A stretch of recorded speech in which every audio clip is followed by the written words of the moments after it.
107.200 so'ralyapti. 3 xona, 2-etajda bu. Da. 107.200. Bizning uyimiz 3 xona, 1-etajda 4 xona qilingan. Yana zo'r tarafi, bilmayman nechta, bir 4 ta 5 ta mashina qo'yishga parkovkasi bor. Nech pul qilib beramiz? Ani videoni boshidan aytib yuboraylik. 104.500. 104.500 Ozgina kelishtiramiz. kelishtirib beriladi, to'g'rimi? Kelinadi, tepasida ozgina savdo qilsa bo'ladi, xolos. Xo'p, kirdik bu yerda bizning ovqatlanib o'tiradigan joyimiz. Bu ovqat tayyorlaydigan joy. 4-xona qilingan. Bu mana shu xonamiz. Полноценный. Masjidga shundoq zal ko'chiriladi. Mehmonlar kelsa shu yerda bo'veradi. Bu yerda oshxonamiz, razdvijnoy eshigini okam qilib qo'yganlar. Alohida sanuzyilimiz, razdelniy birinchi yotoqxonamiz, ikkinchi bolalar uchun mo'ljallangan yotoqxonamiz. Bu podyezddan kiradigan eshik.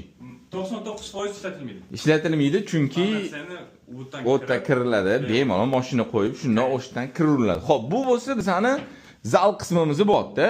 Mana shu zalni bitta katta yotoqxona qilib, ikkita bu yoqda yotoqxona qilinsa, bitta zal, razdelniy sanuzyil, katta oshxonamiz bo'ldi. Plus 1-etaj. Plus 1-etaj, ikki yoq taraflama dvor.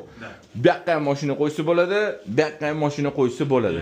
Bemalol. Dvorlarimiz ham chiroyli. Yakkasaroy tumani, massiv Qushbegi 3 xona, 4 xona qilingan 80 kvadrat 104.500. Ozgina kelishtiramiz. Har doimgidek primoy joyi egalarining telefon raqami.